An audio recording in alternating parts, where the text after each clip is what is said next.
Shalom mes sœurs, soyez bénis.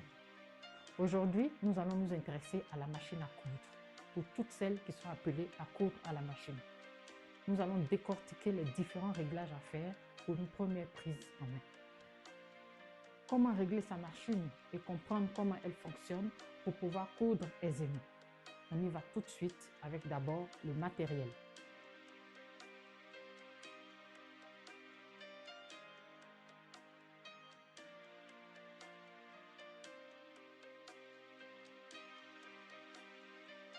Pour celles qui sont appelées à coudre à la machine, vous avez sûrement acheté une machine à coudre. Et avec la machine à coudre, il y a un mode d'emploi. Mais les explications que je vais vous donner aujourd'hui, c'est juste pour simplifier. Voilà, pour que vous compreniez le plus simplement possible la machine à coudre. Donc, on y va tout de suite. On a les différents réglages à faire. Mais avant ça, on va parler du matériel. Évidemment, il nous faudra notre machine à coudre. Il nous faudra aussi la bobine de fil. Voilà, certains éléments sont indispensables et ils sont fournis avec la machine. Donc, il faut aussi la canette. Il nous faudra des aiguilles universelles. On ne coupe pas à la machine avec n'importe quelle aiguille. Ça dépend du tissu qu'on utilise et ça dépend de l'ouvrage qu'on veut faire aussi. Il nous faudra aussi évidemment notre tissu. Voilà, pour le coudre. Maintenant, les principaux éléments d'une machine à coudre. On a d'abord le rhéostat. Le rhéostat, c'est la pédale sur laquelle il faut appuyer pour que la machine se mette en route. Ensuite, sur la machine à coudre, on a 10 principaux éléments que je vais vous citer tout à l'heure, que je vais vous expliquer tout à l'heure avec la machine. Pour l'instant, on fait le cours théorique. Et ensuite, on va voir la première prise en main. Voilà. Quand on affronte une machine à coudre pour la première fois, comment régler, comment pouvoir travailler avec. Donc, il y a déjà l'enfilage, très très important. Comment enfiler sa machine. Vu que la machine à coudre coud sur les deux faces du tissu, en haut et en bas. Donc, il faut mettre le fil 2 fois. Il faut enfiler la machine par l'aiguille et aussi par la canette pour pouvoir avoir les 2 coutures. Donc, c'est l'enfilage que je vais vous expliquer tout à l'heure. Il y a aussi des réflexes à savoir avant de commencer à coudre. Par exemple, il faut désenclencher le mode remplissage de la canette. Parce que si on ne fait pas ce petit geste-là, la machine ne se met pas en route. Donc, il y a des réflexes qu'il faut savoir. Et aussi le réglage de la tension. Voilà. Il faut régler la tension du fil en fonction du tissu, en fonction de l'ouvrage aussi qu'on veut faire. Voilà. Il ne faut pas que si la tension est trop forte ou si la tension n'est pas assez forte, ça peut causer de petits problèmes à la couture. Donc, voilà donc rapidement brosser ce que je vais vous expliquer maintenant avec la machine.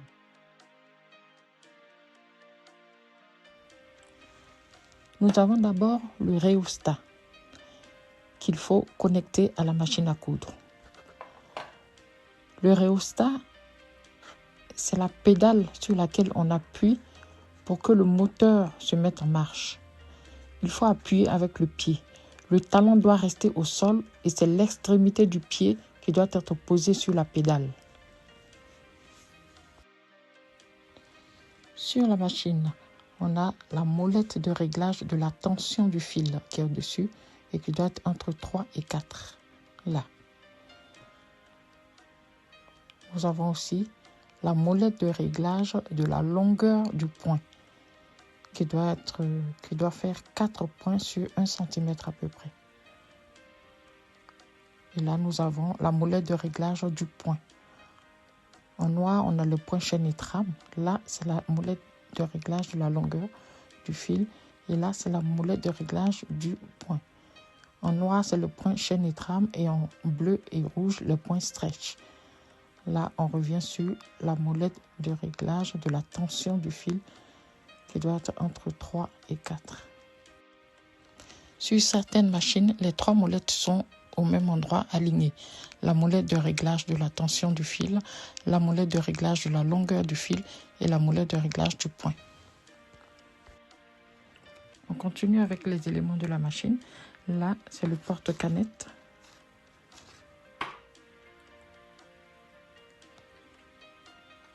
Là, nous avons le levier du pied presseur ou pied de biche. Voilà, le levier.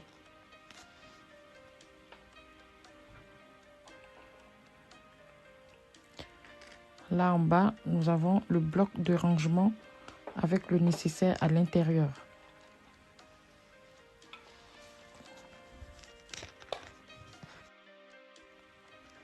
Ici, c'est le boîtier de canettes qui est différent selon les machines.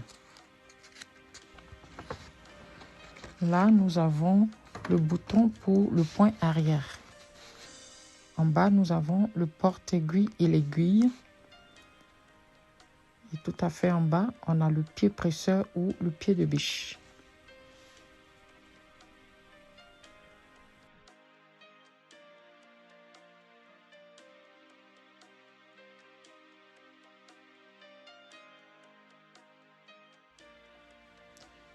Certaines machines se présentent ainsi. On a le bloc de rangement en dessous et le boîtier de canettes qui est là. On peut le sortir et sortir aussi la canette.